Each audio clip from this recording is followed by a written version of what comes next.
Hello, you're watching VNA News and now headlines. President Trương Tấn Sang pays walking visit to Nghệ An province. Prime Minister Nguyễn Tấn Dũng holds meeting with Speaker of Malaysia's House of Representatives. Vietnam and Angola seek to widen cooperation.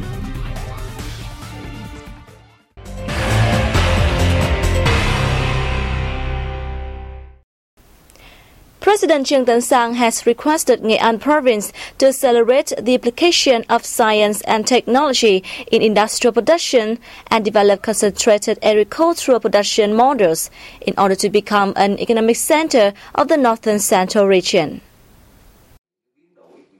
While meeting with local authorities on August 8th, as part of his visit to Nghệ An, the President acknowledged the province's socio-economic development achievements, with per capita income expected to reach $1,329 in 2015. The state leader asked the province to maintain focus on vocational training to develop a skilled workforce. And this is an important element during the industrialization process. It is necessary for Nghệ An to efficiently use official development assistance loans and avoid inappropriate investments and wastefulness, and connect more closely with other localities and businesses to make it strong enough for integration. The same day, the state leader attended the second Congress of the Nghệ An Association of Former Revolutionary Prisoners. Earlier on August 7th, the President Trương Tấn Sang attended the inaugural ceremony of the Chuông Bồn historic site in Mỹ Sơn Commune, Đô Lương district. He also offered incense at the Kim Liên relic site in Nam Đan district, which is the hometown of late President Hồ Chí Minh. Within the framework of his official visit to Malaysia, Prime Minister Nguyễn Tấn Dũng on August 8th had a meeting with Speaker of Malaysia's House of Representatives, Padika Amin Mulia. Prime Minister Dũng told the host on cooperation activities between the two countries, as well as the outcomes of his talks with Malaysian Prime Minister Najib Razak. He said that the upgrade of the bilateral ties to a strategic partnership is an important milestone, marking a great development in the history of the two countries' relations since the establishment of diplomatic ties in 1973. He also asked the Malaysian side to create favorable conditions for the Vietnamese community in the country. For his part, the speaker affirmed that Malaysian Parliament would support agreements reached by the two governments during the visit. He pledged to speak positively with the Malaysian government on ensuring the legitimate rights and interests of Vietnamese people living in Malaysia and treating humanly with Vietnamese fishermen and laborers arrested in the country. At the meeting, both sides also shared concerns of the recent developments in the East Sea, which have threatened peace, stability, and cooperation in the region. Earlier on the same day, the Vietnamese Prime Minister attended a dialogue with members of the ASEAN Business Club and Malaysian large economic groups in Kuala Lumpur. At the event, issues related to Vietnam's policies and investment opportunities in the country were introduced by the Vietnamese leader to ASEAN businesses and Malaysia firms. Prime Minister Dũng highlighted fruitful results in bilateral cooperation between Vietnam and Malaysia over the last 4 decades, and the great potentials for the two nations to boost their links in the future. During his 2-day official visit to Malaysia, the government leader also had a meeting with staff of Vietnamese embassy and representatives of Vietnamese community in the country. Deputy Prime Minister Hoàng Trung Hải has paid an official visit to Angola, the last leg of his Africa tour, which also took him to Mozambique and South Africa. During his stay in Angola from August 5th to 7th, Deputy Prime Minister Hải held talks with Angolan Minister of State and Head of Civil Affairs, Adeltris da Costa. Both hosts and guests consented to beef up collaboration in areas of the two countries' strength. The Angolan side welcomes Vietnamese investment in all fields, particularly in agriculture, aquaculture, fisheries, food processing, and construction. Deputy Prime Minister Hai proposed Sonangol Group of Angola and the Vietnam National Oil and Gas Group to soon set up a joint venture to explore and exploit oil and gas in Vietnam, Angola, and third countries. While in Angola, Deputy Prime Minister Hai had meetings with Angolan Vice President Manuel Domingos Vicente, Foreign Minister Jorge Rebelo Chicote, Minister of Agriculture Alfonso Pedro Canga, and Minister of Industry Bernardo Gonçalves da Silva. He also met with the staff of the Vietnamese embassy and representatives of the Vietnamese community in the country.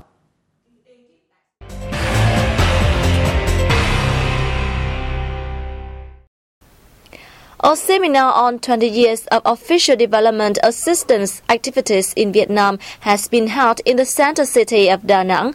The event saw the presence of Deputy Prime Minister Vũ Văn Ninh and representatives from ministries, international organizations, and businesses across the country. The function was designed to assess the impacts, real situation, as well as difficulties in mobilizing and utilizing ODA, foreign preferential loans, and other capital sources over the past 2 decades. It also put forth proposals and measures to improve the efficiency of ODA mobilization and use in Vietnam to serve the country's socio-economic development during the 2016 to 2020 period. Addressing the event, Deputy Prime Minister Vũ Văn Ninh highly appreciated the support from international communities and donors over the last 20 years. The loans, which accounted for 10% of Vietnam's total investment capital, has greatly contributed to the country's socio-economic development, he added. However, there remained shortcomings related to the disbursement of capital, inconvenient procedures, and mismanagement in some localities. Since 1993, the total amount of ODA committed to Vietnam has reached $89.5 billion, of which $53.89 billion has been disbursed. International donors have highly evaluated the effective use of ODA in Vietnam. The sum of roughly $80 billion committed to Vietnam over the last 2 decades has manifested their strong support and trust for Vietnam. Vietnam expects to make 1.9 billion liters of fresh milk equivalent this year and increase the total volume to 2.6 billion liters 5 years later. The information has been released by the Vietnam Dairy Association. Moving forward, the association will focus on realizing goals in the Master Plan for Dairy Industry Development to 2020 set by the Ministry of Industry and Trade. Accordingly, annual milk consumption per capita is targeted to reach 21 liters in 2015, 27 liters by 2020, and 34 liters by 2025.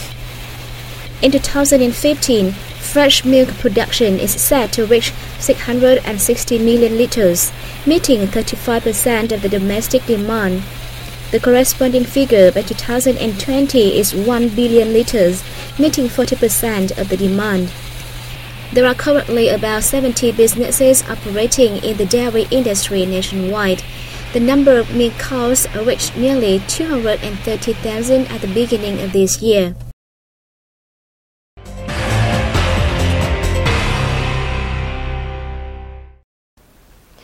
A charm tower within the UNESCO-recognized Mỹ Sơn Sanctuary in the central province of Quảng Nam has reopened to tourists after nearly 4 years of restoration.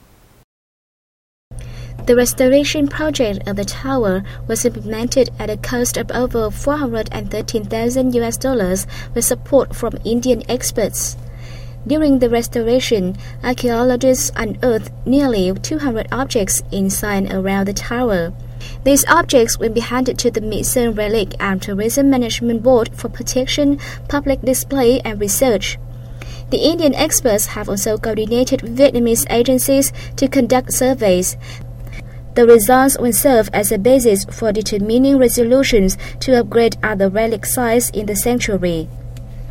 Spanning 142 hectares, the Mỹ Sơn Sanctuary consists of 8 groups of 71 standing monuments and an untold number of unearthed relics. The sanctuary was recognized by UNESCO as World Heritage in 1999. Over 34,000 visitors have registered for tours to popular destinations across the country so far this year. This is the result of a domestic tourism promotion program launched by the Vietnam National Administration of Tourism late last year. According to statistics from 10 southern travel agencies joining the program, nearly 68,400 tourists have booked their all-in-one tours to Phú Quốc, Côn Đảo, Đà Lạt, Nha Trang, Quy Nhơn, Đà Nẵng, Huế, Hà Nội, and Hải Phòng. Southern travel firms are using various advertisement methods to attract tourists and prepare to serve visitors. Ho Chi Minh City earned more than $2.4 billion from tourism activities in the first 7 months of this year, a year-on-year increase of 4.4%, reported the Municipal People's Committee. It welcomed 2.49 million foreign tourists during the period. In July alone, the city raked in estimated revenues of $345 million, up 5% from the same period last year. To maintain its tourism growth, Ho Chi Minh City's tourism sector will focus on improving the quality of tourism services and products, developing inner-city waterway tourism, and promoting the program Ho Chi Minh City 100 Exciting Things. Municipal authorities will also enhance links from those from other localities nationwide to intensify tourism promotion activities and boost service development in the field. Up on the windy plateaus of the Central Highlands, if you listen carefully, you can imagine hearing the quiet echoes of the locals singing love duets. The passion for ancient music has led to the establishment of a club dedicated to this art form. The club is an ideal pastime for people who enjoy traditional music and costumes, as well as discovering what goes on behind the scenes of art performances. Bắc Ninh Province, home to Quan Họ or love duets, is often referred to Kinh Bắc, the cradle of culture and tradition, and the club is named after this region. The club was formed in 2010 with 25 members who are passionate about the love duets. Membership has increased, with some as young as 7 years old now singing to their heart's content. Inspired by this development, other clubs have been set up in the region.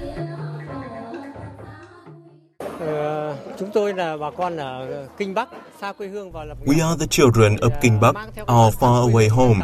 We come together to relieve ourselves of stress and hard work and to saturate our longing for home. Each member of these clubs carries a passion for traditional culture inside their hearts. Love duet singing is an art form combining various elements, including music, lyrics, costume, and a unique style of singing. It reflects the close relationship between singers.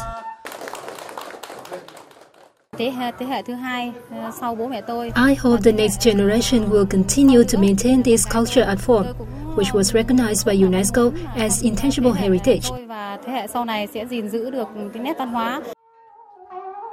Performances of love duet songs are made by Liên Anh brothers and Liên Chị sisters, who are ordinary people hailing from different villages.